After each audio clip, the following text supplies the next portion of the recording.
différences. On va faire ça tranquille si ça vous va. Je vais un petit peu vous expliquer. J'aime bien recentrer un peu les histoires dans le centre du village. J'aimerais bien. C'est pour ça que je vais un peu vous expliquer la différence entre la voyance et la médiumnité, parce qu'il me semble que beaucoup de termes, beaucoup de mots, beaucoup de choses comme ça sont un petit peu perdus dans nos domaines. Et je trouve ça un petit peu dommage. C'est pour ça que j'ai un peu vous expliquer c'est quoi la différence entre la voyance et la médiumnité. Et accessoirement, si ça vous intéresse et si je dépasse pas trop le channeling, alias la canalisation, ça me semblait intéressant de pouvoir remettre la vérité dans le centre du village. Voilà, tout simplement, comme l'église dans le centre du village. Quand j'étais gamine, je voyais tout. Que ça soit les statues brillées dans les églises, je parlais avec la dame qui vivait dans la maison.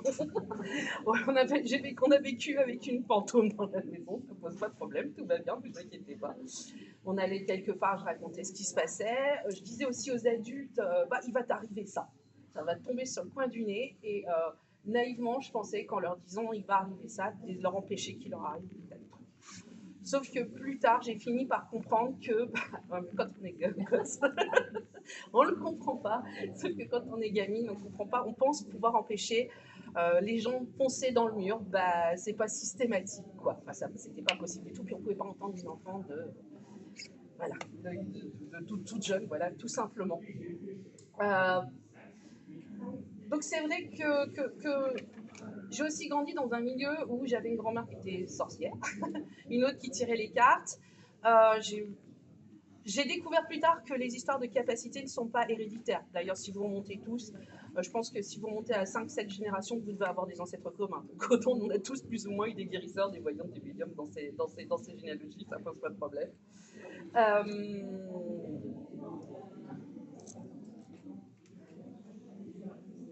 Alors c'est vrai qu'à l'époque, du coup, il y avait à table aussi beaucoup de voyants, beaucoup de guérisseurs, beaucoup de médiums, des gens connus, moins connus, qui venaient manger à table. Et j'avais aussi des vieilles dames qui avaient leurs doigts crochus avec des pendules qui tournaient comme ça pour pouvoir savoir dégager des maisons, faire des nettoyages énergétiques, des trucs avec des vrais dégagements et des exorcistes. C'était pas un truc rigolo. Et donc j'ai eu cette chance quand même de grandir avec ces dames qui avait un savoir et qui me disait, Roselyne, d'ailleurs c'était un des conseils qu'elle me donnait, elle me disait, Roselyne, ça serait bien que tu arrêtes d'utiliser des supports. Moi, les supports, je kiffe ça. Je kiffe les tarots. Moi, j'apprenais pas à faire l'école à la maison. Je prenais des cartes de tarot. Il y avait des bouquins de tarot à la maison. Et je faisais des cours de tarot à ma petite sœur. Je croyais que c'était elle qui allait devenir voyante, mais pas moi. On était trois sœurs. Hein. Et du coup, c'est vrai que c'est quelque chose qui est assez naturel. Alors, fardeau ou pas, ça n'est pas toujours évident. En tout cas, c'est dans ma nature. Dans les années 90, quand j'entendais les médiums, les voyants, etc., dès que vous aviez des flashs, des ressentis, dès que vous voyez des choses, paf, vous étiez médium. Sauf que on oublie de revenir au point de départ de qui a parlé de médiumnité. C'est Alan Kardec. Vous devez connaître Alan Kardec. Vous avez dû lire le livre des esprits. Et du coup, lui a déterminé les 6 façons de percevoir les défunts. C'est-à-dire d'utiliser ses 5 sens plus le 6e. Aka, lorsque vous percevez un défunt, vous pouvez le voir, l'entendre, le toucher, possiblement le goûter, et puis le sentir. Qui n'a pas fait cette expérience de sentir une odeur de tabac, une odeur de parfum, de fleurs ou un truc de cet ordre-là? Il faut savoir qu'on peut utiliser tous ces sens plus le 6e. Je surveille un peu si je perds pas, je ne prends pas en cacahuète parce qu'en général, il reste pas mal. Donc, par exemple, lorsqu'on peut tout à fait avoir... un peu comme dans la série Ghost Whisperer, où vous avez un personnage principal qui est capable de les voir, de les entendre, et puis un autre qui est capable que de les entendre. C'est pas dramatique de ne pas pouvoir les voir. S'il fallait que je vous donne une impression de comment est-ce qu'on fait pour les voir, c'est un peu comme quand, fermez vos yeux là, et essayez de vous souvenir de votre chambre d'enfant. C'est-à-dire vous voyez le positionnement de votre lit, les tableaux que vous aviez, la commode, tout ça, et vous arrivez à vous en souvenir en fait d'une certaine façon. Et les contacts défunts, lorsque vous les avez dans votre tête de cette façon, ça devient un peu comme se souvenir. De la même façon, si je vous fais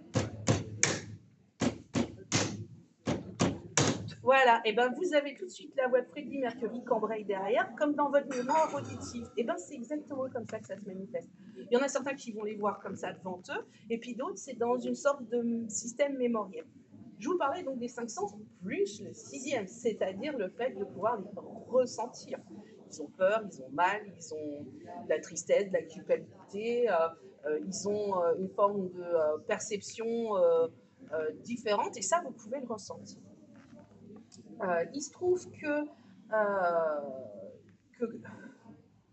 que d'ailleurs, je suis créatrice d'un oracle heureux qui est un petit peu connu, qui m'a permis, moi, quand j'ai créé, quand je tire les cartes aux gens, voilà, ces flashs, des flashs réalistes, des flashs virtuels, et ces flashs réalistes, virtuels, bah là, je vais mettre un coup de pied au cul, d'avancer, c'est ça qui m'a permis notamment de créer des cartes. Je vais un petit peu d'abord vous parler de voyance parce que je suis un petit peu perdue, je me suis un peu perdue dans mes, dans mes notes, mais c'est pas grave. En voyance, du coup, c'est pas compliqué. S'il y a une différence à faire, médium, c'est quelqu'un qui fait le média entre les vivants et les décédés. Voilà, c'est dans le titre. Le voyant, il voit la suite probable des événements. Sachant que tout peut changer, on peut avoir une chose muable. C'est ce qu'on appelle le libre arbitre. Alors si je vous dis, vous arrive ça, il m'est arrivé d'avoir des jeunes hommes qui sont arrivés au cabinet d'internet, je leur dis, allez pas voir cette Julie-là, elle va vous en faire voir de toutes les couleurs. Patatras, il revient 4 mois ou 6 mois après en disant, on a fait voir de toutes les couleurs. Voilà. Il se trouve que quand j'étais gamine, j'étais capable de dire les choses aux gens en disant ouais, par exemple, à mon père, je lui ai dit si tu n'achètes pas les murs de ton magasin, tu perds tout. Il faut se trouver qu'on avait un magasin sur 3 générations et que je leur avais dit, je leur ai parlé de si tu déménages pas, si tu achètes pas les murs, t'es foutu. 4 ans après, le propriétaire a voulu récupérer. C'en est suivi une histoire de procès, il l'a simplement expulsé parce qu'il avait créé une SARL entre-temps, donc sous location à personne morale, il a pu le virer. Le genre de truc qu'on ne peut pas écouter une gamine de 4 ans. Il se trouve que quand j'étais gamine, de la même façon, j'avais des, comme je disais, je voyais des fantômes. Parfois, ça m'aidait de les faire passer. Il m'arrivait d'avoir une jeune fille, par exemple, qui se plaçait en face de moi, de voir qu'elle est morte dans un accident de voiture, que ça venait de se produire, d'exprimer, de lui expliquer, ça y est, c'est fini, vas-y, passe. Voilà, c'est le genre de choses qui ne sont pas toujours évidentes. Mais du coup, là où j'ai eu besoin de le faire, c'est de couper ma médiumnité, de dire stop, je fais un pacte pour dire je peux plus. Je peux plus avoir tous les fantômes du quartier qui viennent me voir. Je peux plus avoir toute la misère du monde. Le mec qui arrive avec sa corde et qui est pendu, qui me dit je peux pas monter parce que je vais arriver en enfer. Un fantôme, il est tout le temps dans ce qui. Pourquoi il ne veut pas monter? Je veux garder la maison, je veux rester auprès de ma famille, je veux ceci, je veux cela. Et quand vous avez tous les fantômes du quartier qui viennent vous voir, à un moment, c'est un petit peu fatigant. Et puis vous avez tous les potes qui sont là, énergéticiens, qui viennent chez vous, qui font oh, qu'est-ce que c'est chargé chez toi? C'est normal, je vais bien. Donc j'ai fait un pacte. Juste avant le Covid, j'ai un petit message du genre fais attention, il y aura besoin de plus en plus de médiums. Alors, il y aura besoin de plus en plus de médiums, ça m'a fait peur d'ailleurs au moment du Covid, de me dire oula, c'est qu'il y a des vrais départs et des choses de cet ordre-là. Mais c'est le travail d'un médium. C'est d'aider des gens à passer, c'est d'aider des vivants à avoir des contacts avec leurs défunts. Et c'est aussi de parfois faire des passages un petit peu plus en hardcore. Okay. Donc la voyance, comme de la même façon, je vous expliquais tout à l'heure qu'en médiumnité, on pouvait avoir les 5 sens plus le 6e. C'est exactement pareil en voyance. On peut très bien avoir des flashs, des ressentis, des visualisations, des choses dans le corps. Il peut m'arriver de dire à un client vous avez mal à une dent à cet endroit-là, vous avez mal à une dent à cet endroit-là. C'est quelque chose qui est très drôle. Vous avez mal au genou, vous avez mal. Alors, normalement, on n'a pas à faire la santé. Si on a le moindre doute sur la santé en voyance, on est obligé de renvoyer chez un médecin. C'est absolument obligatoire. On ne peut pas faire d'exercice illégal de la médecine, même si dans la pratique, j'ai été chercher des histoires de procès, comment ça se termine. Ça se termine souvent devant des histoires de charlatanisme et ça se trouve souvent au pénal. Donc, il faut faire très attention à ça.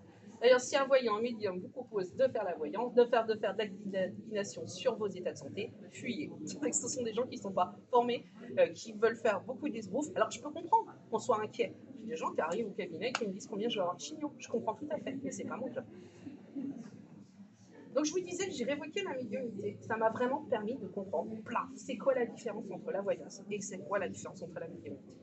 Et j'ai envie de mettre un troisième petit type qui est celui de canaliser avec les guides. C'est-à-dire que vous pouvez très bien percevoir des guides, des entités qui viennent vous parler. Et moi, c'est encore un truc qui est un petit peu à côté, puisque en ayant coupé la médiumnité, je peux encore en contacter de façon moins simple, mais j'en ai quelques. En général, je travaille pas mal avec eux.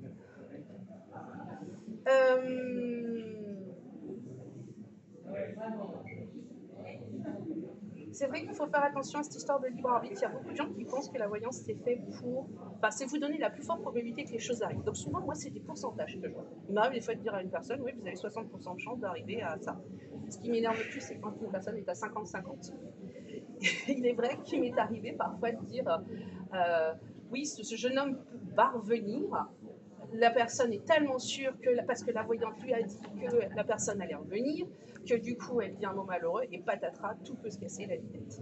Quand on arrive à un 50-50, on peut faire basculer à droite, on peut faire basculer à gauche, et c'est là qu'il faut être très très fin en voyance pour dire aux gens, vous pouvez faire évoluer les choses. On peut avoir donc des flashs, des ressentis, des visualisations, on peut avoir des sentis dans le corps, on peut avoir tout ça, et là où j'aimerais travailler, c'est même les gens qui font de la guérison. Quand ils voient l'aura, ils ont la capacité de voir ce qui vous êtes aussi, quand ils sont capables de toucher, de se ressentir vos énergies, votre corps énergétique. Ça, il y a un truc assez marrant, les gens n'arrivent pas à faire la distinction entre votre corps physique et votre corps énergétique, qui sont en même temps liés, mais qui sont toute la cartographie de tout ce que vous êtes. Et du coup, la voyance, on va utiliser le troisième œil, on va aller chercher chez la personne la médiumnité. Ça passe par coronage, ça passe directement comme ça. Donc c'est vraiment deux canaux différents, deux façons de faire. Même si dans la pratique, on s'entoure en gars, on ne sait pas trop ce qu'on perçoit. Une bonne voyante, c'est souvent une question qu'on me pose aux gens, c'est comment reconnaître une bonne voyante. On a tous débuté sur coin du table, tous, avec des cartes, avec des supports. Alors, c'est ça qu'il va falloir faire comme distinguo. C'est quoi la différence entre une bonne voyante et une mauvaise voyante? Généralement, les personnes qui se débutent, commencent sur la table, ne se déclarent pas, ça se fait bouche à oreille, et comme c'est gratuit, en général, les gens en parlent beaucoup. Lorsque vous devenez payante, à ce moment-là, avec les outils modernes, il va falloir regarder les avis, un numéro de téléphone, vous appelez votre praticien. D'ailleurs, c'est un conseil pour tout, pour voyant, médium, guérisseur. Vous appelez votre praticien, vous voyez si le courant passe ou pas, et vous regardez leurs avis. Une bonne voyante va vous parler du passé, du présent, de la suite des événements. En général, moi, quand les gens viennent au cabinet, je donne leur nom, leur prénom, j'ai le nom, prénom, où ils habitent, et je vais leur expliquer tout ce qui se passe dans la vie. Ça marche pas, j'arrête là, ça me dérange pas. Ça peut arriver d'avoir des pannes. Et de la même façon, en médiumnité, on peut aussi avoir des pannes. Il y a des défunts qui ne viennent pas. Mais ça, il faut être humble par rapport à cette histoire-là.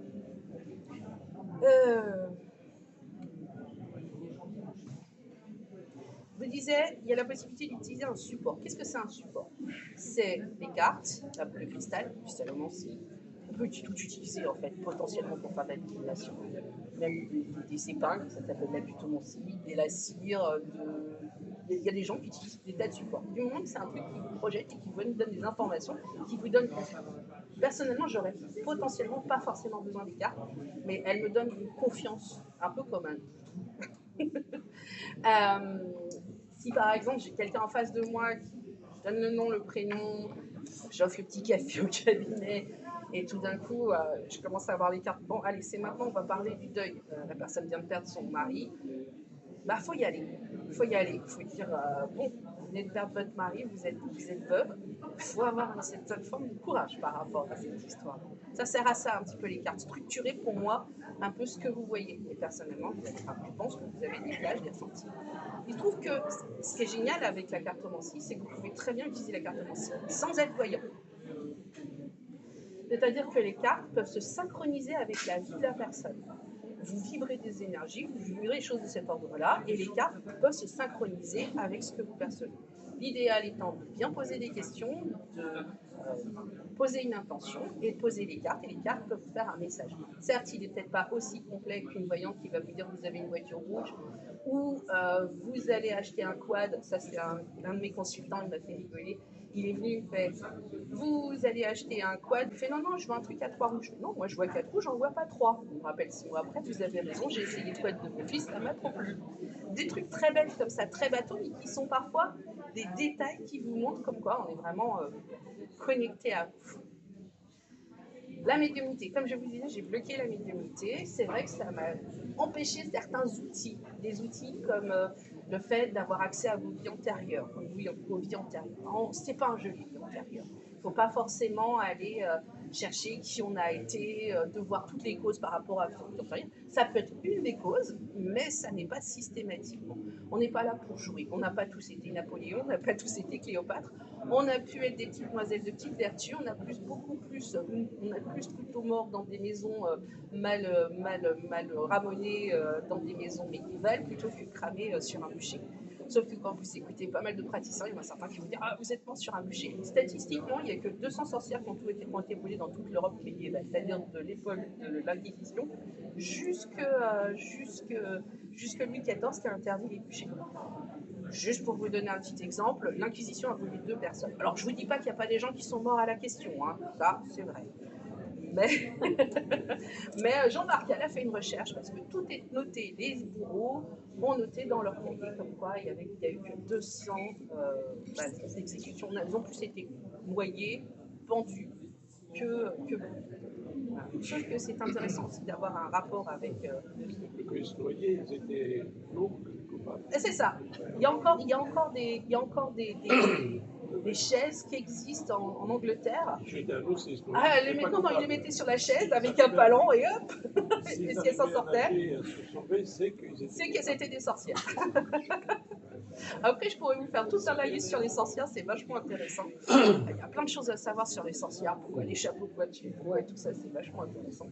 Mais bon, c'est pas le sujet du moment, on peut quitter ça. Ça va? Non, vous inquiétez pas, je suis toujours intéressée par les échanges, mais ça m'éclate presque plus que de faire la grande maîtresse. C'est toujours vrai. Toujours, c'est toujours. De toute façon, à l'époque médiévale, il suffisait simplement d'aller acheter un petit peu de graisse humaine chez le bourreau, parce que c'était le truc qui était super compatible pour ne pas avoir des rides. Si votre voisine, elle n'avait pas de rides à cause de ça, c'est pour sorcellerie, hein, c'était aussi simple que ça. Juste la jalousie. Ouais, c'est ça, mais c'est de la jalousie d'avoir moins vieilli que l'autre, quoi. Le Seigneur voulait prendre la femme du paysan.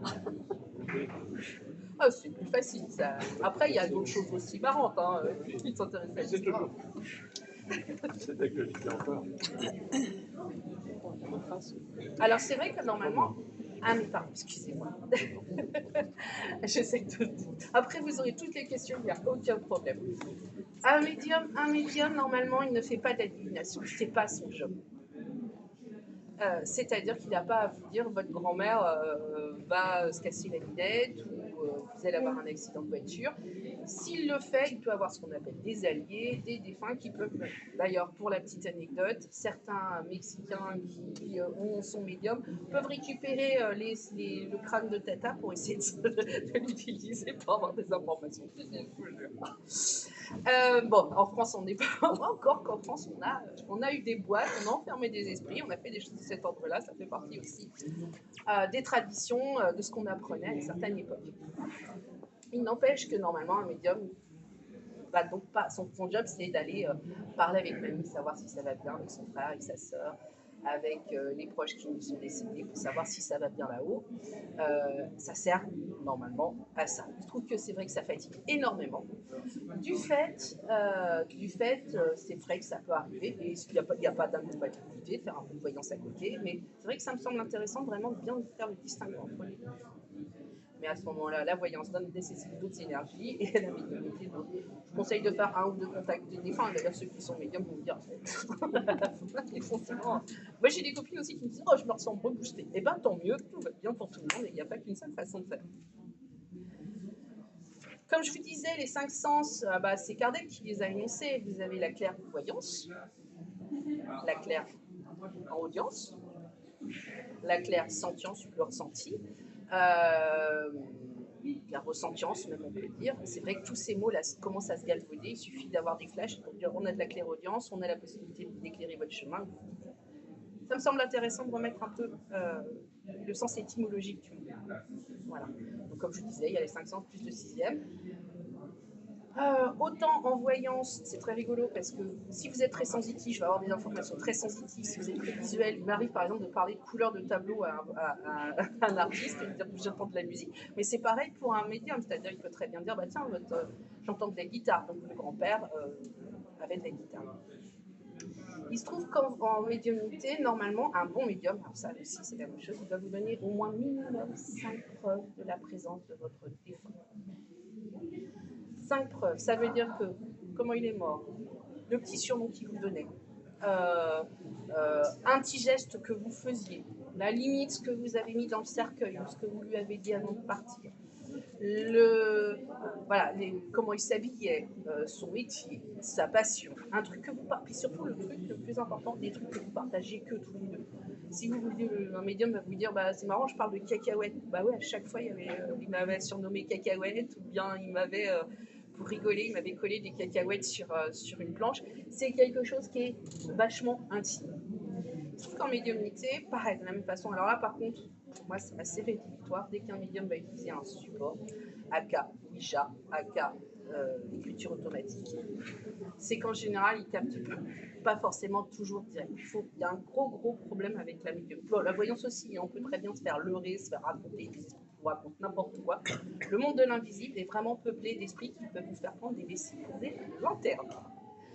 Il y a beaucoup de médiums que je vois sur les réseaux sociaux, et c'est là qu'il faut aussi être très attentif, qui vous font ce qu'on appelle un effet Barnum, c'est-à-dire de vous dire « je ressens un défunt » avec des notions qui peuvent complètement être pour tout le monde, c'est-à-dire si je vous dis vous avez un Jean ou un Henri qui n'a pas eu un grand-père ou quelqu'un dans votre ancêtre qui n'a pas fait Jean ou Henri, qui avait les mains sales parce qu'il faisait du jardin.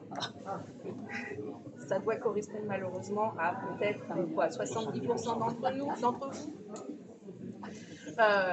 Ou alors un David qui est mort dans un accident de moto. C'est les époques. Il suffit de dire ce genre de choses. C'est pour ça qu'un bon médium va vous donner des petits détails. Il y a une école de médiumnité. Si, ça existe. Elle est assez chère d'ailleurs, elle est en Suisse. Et l'examen final, c'est de faire 5 preuves de la preuve minimum. Donc, et les informations vont arriver, comme je vous ai dit, par tous ces réseaux. Ça me semble important de le dire parce qu'il ne suffit pas de dire quand votre défunt est derrière vous, je le vois, elle est derrière vous, elle dit qu'elle vous aime et elle est montée, je vous jure que tout va bien. Alors vous êtes dans l'empathie, dans la tristesse, j'aurais pu faire plus de tralala, c'est possible à tout le monde, vous voyez ce que je veux dire, c'est un petit peu le problème dans nos domaines en ce moment, il y a à boire et à manger. D'autant plus qu'un médium peut très bien être motivé par des esprits malins qui vont lui faire prendre des vessies pour des lanternes, qui ont les informations. C'est pas très compliqué d'aller chercher des informations chez vous. Il suffit d'aller capter, comme je vous parlais, de corps énergétiques autour de vous, et on peut avoir des informations très précises. Mais par contre, de dire, bah, c'était mamie qui vous faisait de la crème anglaise à chaque fois que vous veniez, vous en avez marre de votre crème anglaise, ça c'est un détail qu'un esprit malin ne peut pas avoir. Un esprit malin, c'est quoi? Alors j'appelle ça bestiole, esprit malin, ce que vous voulez. Ils peuvent vraiment vous raconter, bah oui, mamie, papy faisait du modélisme, du machin, du truc chouette, mais l'histoire de la crème anglaise, ça, il n'y a que vous deux qui étiez au courant de cette histoire de crème anglaise. Je suis surprise qu'il y ait une école pour moi, c'est un don en fait. Alors, ça, c'est une excellente question. Que ce soit voyance ou médiumnité, mais c'est comme quand vous avez un don en dessin. Vous pouvez très bien avoir un don en dessin ou un don en cuisine. Si vous ne le travaillez pas, vous n'affinez pas. Non. Tout le monde a ce qu'on appelle le truc de base. C'est-à-dire que tout le monde est capable de dire qu'on peut pas faire le film.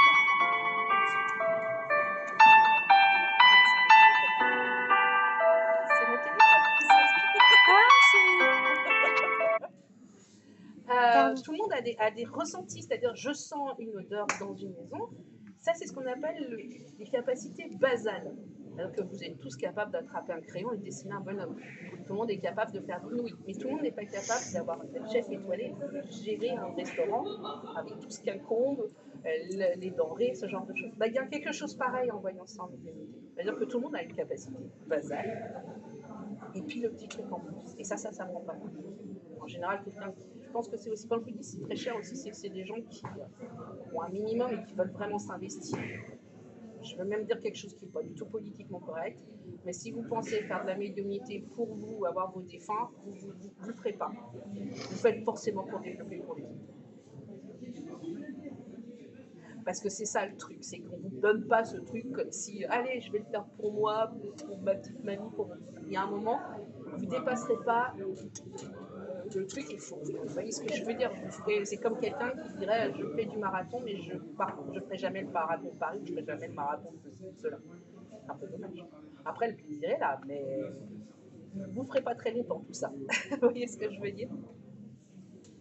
Qu'est-ce que j'avais envie de vous dire? Alors c'est vrai que c'est intéressant, pour moi c'est intéressant d'aller voir un médium. Il peut bien sûr aussi vous aider à voir si vos défunts sont montés, pas montés. C'est quand même assez rare qu'un défunt ne monte pas tout seul. Il suffit même que quand vous avez cette possibilité de faire passeur d'âme. Il y a pour moi il y a 3 niveaux de passeur d'âme. Il y a celui de base, vous allumez une petite bougie, vous faites une prière, vous aidez par votre énergie à faire monter. Il y en a qui sont un petit peu plus compliqués. Je me souviens par exemple, j'ai eu un musulman qui est arrivé me voir, il me fait rire. Il est venu, il fait j'ai pas vu Allah. Il n'est pas venu me chercher. Merde, comment je fais? Il se trouve qu'il a fallu que je lui explique par A plus B. Ça, c'est ce qu'on appelle des défunts semi-frais. Ceux-là, ils sont encore un petit peu dans la matière, ils comprennent encore les jeux. Mais dès qu'ils commencent à partir vraiment dans le fait d'être fantômes et autres, ils sont tout le temps dans leur leitmotiv. Ils ne lâchent pas. Je ne sais pas si vous vous souvenez du film Ghost avec Patrick Swayze. Et le mec est là avec ses petits qui bouge les objets et qui s'amuse dans les. Il est que là-dedans, quoi. Il est que là-dedans. C'est exactement ça. C'est pour ça que je te dis que c'est un petit peu fatigant, les fantômes.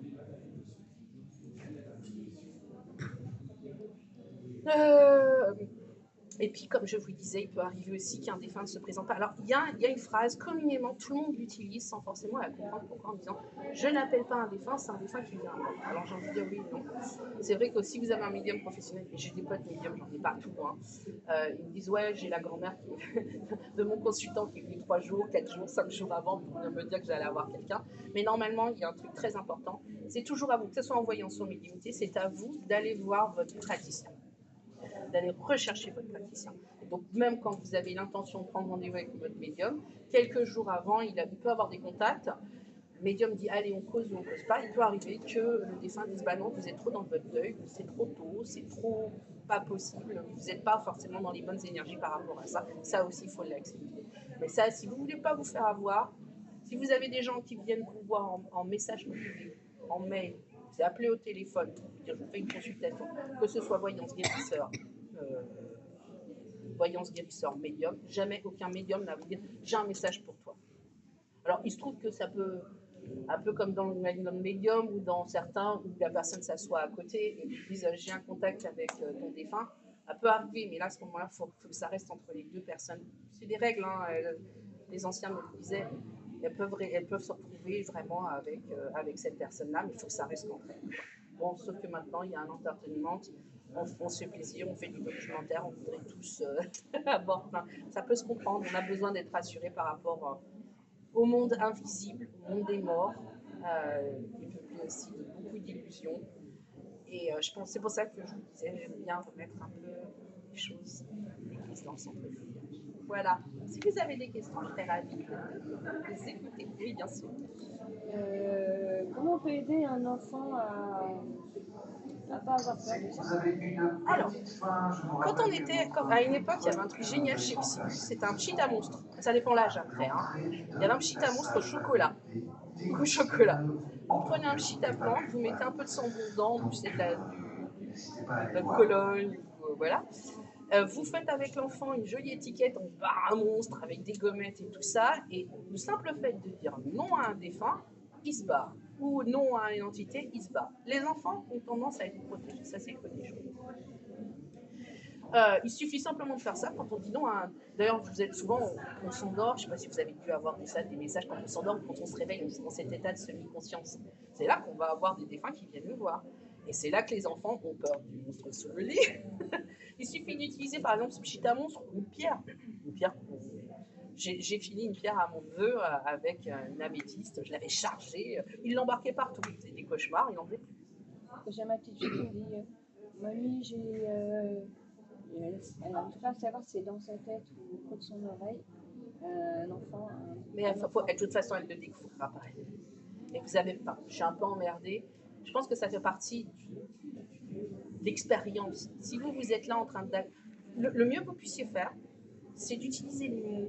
Oui, parce que derrière, c'est de dire bon, alors, quand elle avait 3 ans, elle me dit un jour, elle était juste à l'école, elle me disait maman, j'ai des amis imaginaires. J'utilise ce mot d'amis imaginaire à l'école. Alors j'allais voir les maîtresses en me disant mais tous les enfants ont une perception, tous. Et puis ça disparaît avec l'âge de raison. Si ça continue à l'adolescence. Elle les voyait quand elle était plus petite. Ouais. Et maintenant elle entend. Voilà, c'est ça. Quand elle était chez ses parents. Mais il faut avant qu'elle toujours avoir déménage. cette curiosité de poser la question, qui t'es toi, qu'est-ce que tu me veux toi, comment tu le fais. D'ailleurs, le moindre flash, le moindre ressenti, le moindre truc, n'hésitez pas à avoir ce truc, ce réflexe de dire pourquoi tu vas au bout du fil, pourquoi je t'ai au bout du fil, pourquoi tu es là. Et souvent, la réponse, elle peut venir parfois. J'ai des réponses qui sont venues parfois pour 2 ans avant d'arriver, avant de venir. Mais le mieux, c'est d'utiliser ces mots. C'est quoi? C'est vrai que tout est galvaudé en ce moment, on entend tout et rien. Ce que c'est qu'un âme, un corps, un esprit, ce que c'est qu'un contact de défense, ce que c'est qu'un médium. Après, elle aura la possibilité d'aller faire sa recherche, et si elle est curieuse, et si c'est le petit bout de la ficelle qui va lui permettre de rechercher. Il y a 2 ans, elle nous dit, mamie, il y a un monsieur avec une corde, il est comme ça. C'est ça. Mais déjà d'apprendre à dire non, quand ils sont tout petits, le petit amour, un truc inintéressant, d'apprendre juste à dire fous la paix, ça peut suffire. Vraiment. C'est mieux en colère en début de semaine parce que elle venait même à la maison et on l'a pas. Mais vous ne pourrez pas empêcher, Et je veux me dire, le pacte que j'ai fait pour dire stop à la médiumnité, c'est qu'il faut savoir ce qu'on fait pour pouvoir derrière basculer de l'autre côté. C'est pas ça vient, mais en général, c'est pas compliqué. Il y a beaucoup de thérapeutes qui sont en train de dire vous êtes médium, vous êtes voyant, vous êtes guérisseur, vous êtes passeur d'âme. Sauf que derrière, moi, je les récupère au cabinet. Je fais, le jour où vous me direz, Rosine, comment on fait pour que ça s'arrête, je fais, oui, il y a quelque chose. Ok, on a tous un potentiel. Vous voyez ce que je veux dire? Ça peut se révéler au cours de vie, être tout jeune, quand on est tout jeune. Parce que tout le monde a 3 ans a ses capacités. Ça disparaît avec l'âge de raison. Et quand vous me dites, Rosine, comment on fait pour que ça s'arrête au secours, là, je dis, bon, ok, ça sent bon, on va essayer de prendre les choses en main. Mais il y a beaucoup de thérapeutes qui ont essayé de vous faire plaisir en disant que vous êtes passeur d'âme. Mais ça vient toujours pas. Avant, on vous disait, comme les Chinois vous disaient, vous allez gagner au loto, maintenant, c'est vous êtes passeur d'âme. Okay. Vous avez d'autres questions? Je vais demander le parcours d'un suicidé. Mon père s'est suicidé. Ouais. Je sais, dans ma tête, je me dis, mais où est-ce qu'il est maintenant? Alors, c'est la religion qui nous balance des tas d'infos. Voilà, moi, ma vie brûle dans les flammes. Oui, mais ça m'a choqué, j'étais gamine. Alors, le truc, c'est qu'un médium peut très bien sentir ça parce qu'on vous a dit ça et que c'est le lien direct que vous avez. Vous voyez ce que je veux dire? Il se trouve que c'est très rigolo. Enfin, pardon, je suis désolée. Non, mais... Pas élégant. Mais normalement, j'ai eu la chance ou la malchance d'avoir un de mes proches qui s'est malheureusement suicidé. Quand je vous dis je l'avais au bout du fil, c'est qu'on se parlait comme quand on se parlait au téléphone. J'ai fait une connerie, Roselyne, mais ça va pour moi. Alors c'est vrai que, comme je vous disais, il y a beaucoup de folklore, ils utilisent ce genre de choses, mais je pense que juste qu'ils mettent un certain temps avant de se trouver, de trouver mieux le chemin, d'accepter. S'il fallait que je vous fasse un petit parcours rapide de ce qui se passe chez un décédé, la personne, elle reste quelques jours auprès de son corps et auprès de vous pendant juste à peu près, vous leur disiez au revoir. C'est là qu'on a un contact très fort d'ailleurs, c'est là où j'engueule mes défunts. Pourquoi tu m'as fait ça? Pourquoi tu es parti? Pourquoi tu es parti? Et c'est là qu'on a souvent des messages, tu sais, genre, tu n'oublieras pas de nourrir le chien, c'est pas le genre de message qu'on va avoir. Mais en gros, c'est un peu cette idée-là. Et après, on arrive dans une zone grise. C'est-à-dire qu'ils montent et ils arrivent dans une zone grise. Appelez ça purgatoire, appelez ça ce que vous voulez. Il est là ou pas? Non. T'attends. Ah, pas de souci. J'ai toujours peur de me déborder. Appelez ça purgatoire, appelez ça ce que vous voulez. Moi, j'appelle ça zone grise. C'est un moment où les défunts réapprennent à devenir un esprit, en fait. Et cette zone grise peut être un petit peu plus longue pour les personnes qui attendent à leur vie. Il y a plus de 40 ans. Oui, mais je pense que des gens très connus peuvent rester dans cette zone grise pendant très longtemps. Ah ouais. Le temps compte. Ouais. Et d'ailleurs, de l'autre côté, le temps compte plus. Je pense que, par exemple, des gens qui... par exemple, il y a des pharaons qu'on a effacés parce qu'ils ont été trop méchants, qu'ils ont été ce genre de choses. Genre, plus vous allez effacer son nom, plus vous allez, on va dire, lui rendre service de l'au-delà de pouvoir continuer son bout de chemin. De toute façon, un défunt qui est malheureusement, qui attend d'être sa vie, j'ai eu les contacts de défunts à une époque au cabinet, j'ai une demoiselle qui est arrivée sur le monsieur, et je me dis, oh là là, j'ai la moitié de la tête qui me manque. Bah ouais, c'était fait sauter le caisson pour dire des choses comme ça. J'ai dit, ça va de l'autre côté, vous inquiétez pas. La religion essaye, bien sûr, il y a les religions, les croyances. De la même façon, on n'a pas le droit de brûler un corps parce que votre âme ne va pas monter. Pas du tout. On était plutôt crématisés à l'époque antique, que c'était quelque chose de beaucoup plus courant. Chez les Romains, on crématisait. C'est à l'arrivée des chrétiens et des catholiques qu'on a commencé à les mettre en terre. Donc c'est une question de croyance. Je pense qu'on embarque notre croyance de l'autre côté aussi. Et puis dès qu'ils sont sortis de cette zone grise, alors je dis souvent, il faut 9 mois pour s'incarner, il faut 9 mois pour se désincarner. Ça vous donne... Chez les Berbères, c'est 40 jours. Vous savez, la traversée du désert dans la Bible, je pense que c'est une allégorie de la fameuse Bible, des fameux 40 jours dans le désert. C'est ça, c'est de cheminer pour revenir à l'esprit. On ne s'incarne pas tout de suite dans le corps. Certains disent 5-6 mois. C'est rigolo, quand j'étais gamine, quand j'étais enceinte de ma fille, je me dis putain, t'es vraiment une milieu mon carton. T'as un petit bébé dans le ventre, tu ressens rien, tu comprends pas. J'ai commencé à avoir des infos à partir de là, 5-6 mois. Et ça fait partie du game. D'accord. Vous avez d'autres questions?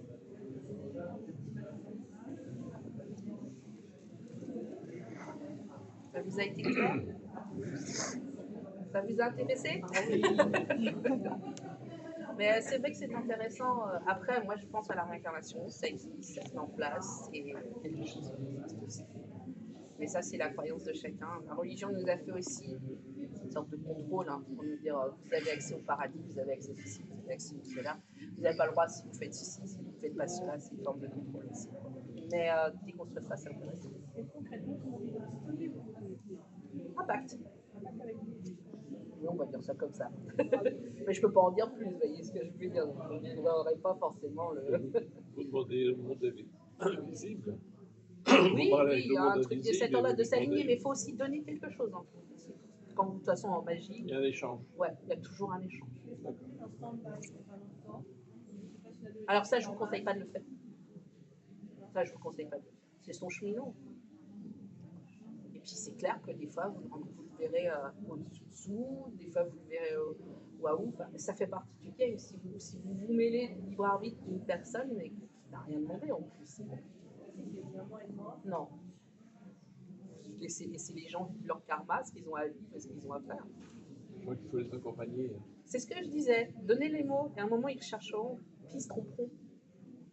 La médiumnité, c'est aussi la voyance, la médiumnité, la guérison, c'est se tromper aussi. Il y a beaucoup d'enfants qui sont accompagnés tout le temps autour d'eux. Ils sont petits, ils ont des copains imaginaires. C'est ça. Mais ils ne sont pas complètement imaginaires. Exactement. Ils sont dans le monde invisible avec eux. Il y avait un moment, j'ai rigolé parce que de temps en temps, j'avais des âmes qui erraient. Ça m'arrivait de temps en temps de me déplacer chez des consultants pour faire des consultations de voyance. Et là, je voyais le papy qui traîne, qui passe et qui rapace. Et puis moi, de poser la question à mon guide, je le fais monter ou je le fais pas monter? D'ailleurs, pour la petite anecdote, j'arrive chez une dame, je m'installe dans son salon, je commence à lui tirer les cartes. Je fais, il y avait un papy avant. Je fais, oui, vous n'avez pas retiré les outils dans la cave. Ils sont toujours alignés sur le mur. Déjà, on commence à me regarder comme ça. Puis je commence à poser la question à mon guide, je fais monter ou je fais pas monter? Non, tu laisses. Et je dis à la dame, l'information marrante, vous allez déménager dans pas très longtemps. Il y aura un petit garçon, ça sera son mentor. Donc il y a des personnes qui restent sur Terre, qui sont sous forme de fantômes et qui restent sous forme de mentors. Alors il y a des mentors drôles, d'autres moins drôles, mais ça fait partie aussi du game. C'est ça. Donc ça serait dommage d'avoir des interventions là-dessus. Vos enfants sauront faire, j'en suis absolument persuadée, et ils sont protégés. Et ils toucheront, plus ils toucheront aux choses négatives, on va dire, parce qu'ils le feront, plus ils seront aguerris pour dire j'y mets la main ou j'y mets la main. C'est comme quand vos gamins, la meilleure solution pour vos gamins de ne pas fumer, c'est leur vous mettez la clope, c'est dégueulasse à 7 ans, je suis désolée de le dire, ou alors de mettre la main près du feu, du fer ou du feu pour dire tu vois ça brûle pour de vrai. Ils ont besoin parfois de l'expérimenter, de le tester. Et il y aura des enfants qui auront des contacts avec des esprits malins, des esprits de cet ordre-là, et ils seront autant plus aguerris pour les gens qui ont des choses compliquées. Empêcher tout vouloir contrôler, c'est empêcher aussi. Ça se trouve que lui dira stop tout seul. Mais en attendant, il a besoin d'aller jusqu'au bout de son histoire. Je sais, on est maman. Hein. Ma fille ne s'intéresse pas du tout à ce genre de choses. Ça la reprendra si ça la reprendra. De toute façon, je pense qu'elle a les mots, qu'elle a l'oreille qui traîne et que les choses se mettent en place. Vous avez d'autres questions? Ça va. Oh là là, qu'est-ce qu'il est beau. Vous avez d'autres questions? Ok. Bah, je vous attends si vous avez envie de parler un peu plus tranquille sur mon stand. Je suis juste là, sur le coin, là. Je suis aussi la créatrice d'un oracle qui s'appelle l'Oracle Euro, puis d'un autre qui s'appelle Oracle. L'Oracle Euro, c'est un oracle qui est en vente sur Amazon, qui a été vendu à plus de 5000 exemplaires. Il y a plein de des gens qui l'utilisent, l'ont repéré comme un très très bons oracles du moment. L'avoir, des choses de cet ordre-là, voilà, des tirages. Et puis voilà. Votre oracle, vous l'avez écrit de quelle façon? Et ben, je l'ai dessiné à l'aquarelle. D'accord. Mais ça vous est vu comme ça? Oui, c'est ça. En 2 mois, je l'avais tout dessiné. Hein. Mais à force aussi, c'est très rigolo parce que. Qui vous donne les messages? Ouais, c'est ça. D'accord. J'ai aussi, je pense, 40 ans de consultation, 40 ans de voyance, hein, 10 ans d'activité professionnelle. Le simple fait de dire tel mécanisme, telle façon, qu'est-ce qu'on voit, qu'est-ce que sont les questions des gens, comment ça se met en place, comment leur expliquer qu'il faut bouger comme ci, comme ça aide aussi. Mais c'est vrai que derrière, je vous donne l'exemple, un joli exemple. J'avais les cartes des mésanges. C'est une carte qui dit en voulez-vous vous proposer, sortez de votre zone de confort. C'est une maman mésange qui envoie un oiseau mésange à dire maintenant tu peux voler, vas-y. Donc j'étais très emmerdée parce que j'avais à réaliser une carte qui disait bouge-toi le cul, mets-toi un coup de pied au cul. Et j'étais là en train de me dire ouais, je vais faire une jolie bottine ou une jolie botte qui botte un joli pied, mais c'est pas très joli quoi. Et ma fille me dit maman, il y a un oiseau dans ton bureau. Très bien. Je regarde les petites mésanges. Et je me dis, c'est très mignon. Ma grand-mère avait rue des mésanges. Je dis, bah tiens, qui t'a dessiné une maman oiseau qui botte le bébé oiseau hors du nid. Puis elle me fait, maman, alors on lui donne à boire, un peu de sucré, un peu de choses comme ça. Puis je la repose sur leur bord, elle se sera reposée, elle pourra repartir tranquille, hors des chats. Piou piou. Ah, il y a eu aussi piou piou, mais ça sort du temps, on récupère toutes les petites cartes. Et donc, en effet, il est parti. J'allume, je ramène la petite à l'école. Elle ne mangeait pas à la cantine. Et là, qu'est-ce que je vais pouvoir dessiner? J'allume mon truc et sur Facebook, qu'est-ce que je vois? Une mésange qui envoie un bébé mésange. Je fais non, mais c'est pas possible. C'est très rigolo, c'est très inspiré. Ça, c'est des choses comme ça, aussi bien que des flashs. Quand je dis tirer sur la corde, des fois je sens des tendons qui tirent. Vous savez, ça peut être physique vraiment dans le corps. On est où votre cabinet? Il est à Tréal, juste à 11 km, entre 11 et 15 km, je sais pas, ça dépend du GPS comme en gros, c'est un peu ça. Bon, avec plaisir. Oui. Voilà. D'autres questions? Bon, bah, très bien. Merci en tout cas de m'avoir écouté. Merci à vous. Merci, c'est gentil. On va manger. Oui, bah oui, du coup, on va manger.